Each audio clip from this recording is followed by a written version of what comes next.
into our Term 2 series in the book of Daniel called Steadfast. Oh, cool. Yeah. Steadfast. The only thing is, I don't really know what that means, Sophie. Can you explain why we chose that? Oh, yeah, that's a good question, Caitlin, because I bet you're not the only one who's like, why did we call it Steadfast? So, how about you get out your phone and Google images Steadfast and see what images pop up and see if that will help us work out what Steadfast means. Okay, cool. Sounds cool. fun. Okay, how about this one? Ooh, okay, I like a nice strong tree, strong roots. Okay, and this one?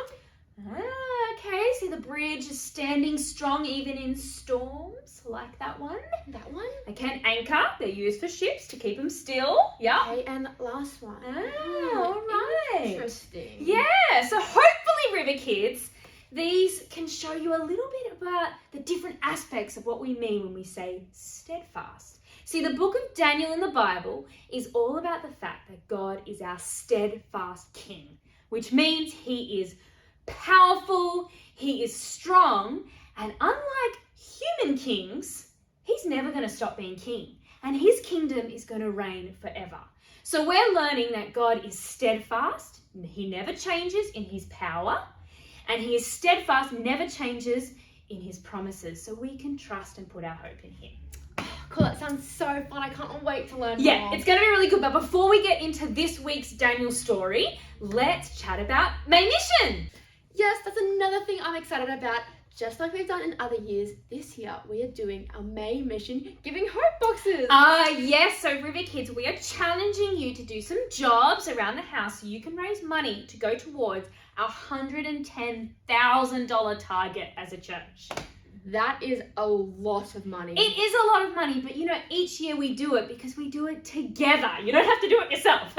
We do $110,000 together, and your amount, River Kids, no matter how small, will make a difference. Okay, that's so exciting. Oh, and then to finish it off, we got our Carnival Day. Yes, Carnival Day. It's super exciting. It finishes Main Mission, and that's when we want you to bring in your Giving Hope Main Mission boxes. Because this year, River Kids, we're going to give you 2 Carnival Day tokens for every job that you've done during May. And if you haven't done Carnival Day before, it's like a bunch of activities where you earn tokens and you trade them for a prize at the end. So the more the better. That sounds like so much fun. Well, now we're going to move on and hear from some of our mission partners, Moana and Billy, and their daughter Zoe. Oh, perfect. And then we'll go to our Daniel video. So, bye!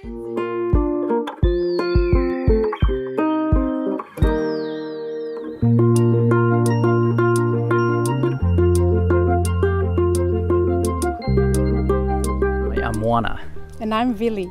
We love to share the gospel through words and deeds and see people's lives transformed for the better. Your partnership with us enables us to be here and do what we do, which is to look after faith communities, small churches without Thai pastors, and give trainings to leaders of the faith communities. We also lead the team here in Thailand.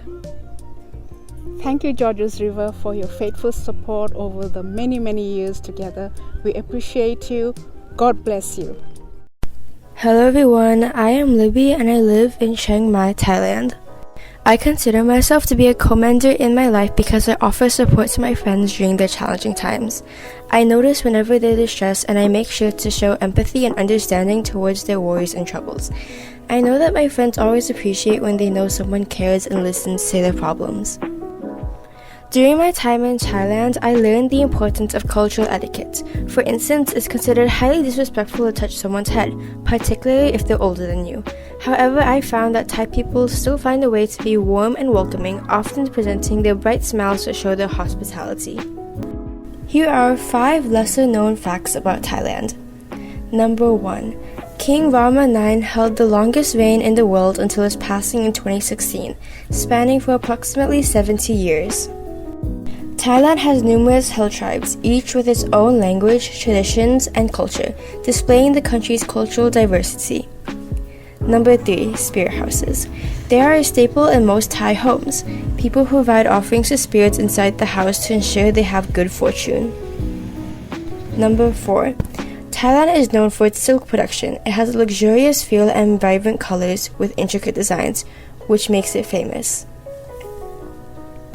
The last one is that Thai people are very loyal to the monarchy. They have a formidable amount of respect to the royal family and display a lot of affection towards them. If you speak badly about the king, you receive jail time. Being part of a Thai team kid feels like having a second family. It feels very loving because you know there's always other people in your life who care and love you a lot. My personal favorite dish is krapao mu, consisting of minced pork, chili, basil leaves, and is served with jasmine rice and a fried egg. Thanks for watching the video.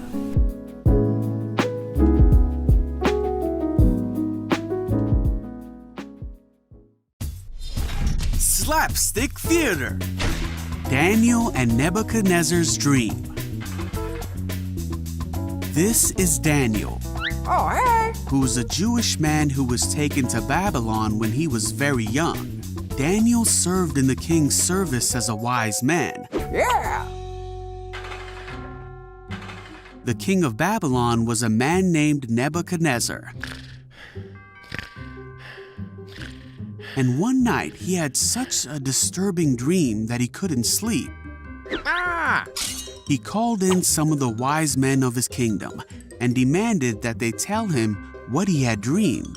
The wise men said, "Tell us the dream, and we will tell you what it means." But the king told them that they must tell him what the dream was and what it meant. If they did, they would be rewarded, but if they didn't, they would be severely punished. The wise men asked again for the king to tell them what the dream was, and they would tell him what it meant. But the king wanted them to tell him what the dream was. The wise men said that the king's request was impossible, and that no one except the gods can tell someone a dream.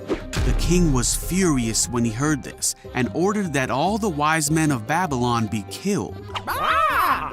Because of the king's decree, men were sent to find and kill Daniel and his friends. When the men arrived, Daniel asked why the king had ordered such a thing. The men told Daniel what happened with the king's dream, and Daniel went at once to the king to ask for time to tell the king what his dream meant. Fine. Then Daniel told his friends, Shadrach, Meshach, and Abednego, to pray to God to show them the secret of the king's dream. That night, God showed Daniel the secret of the dream in a vision. Daniel praised God for this and then was taken to the king. Come on. Daniel said, "There are no wise men, enchanters, magicians, or fortune tellers who can reveal the king's secret. But there is a God in heaven who reveals secrets, and he has shown King Nebuchadnezzar what will happen in the future. Now I will tell you your dream and the visions you saw as you lay on your bed." And so Daniel told the king what his dream was and what it meant. The king bowed before Daniel and praised him. The king said to Daniel, "Truly, your God is the greatest of gods, a revealer of mysteries, for you have been able to reveal this secret." Then the king promoted Daniel to be the chief of all the wise men, and also promoted his friends, Shadrach, Meshach, and Abednego, in the king's court.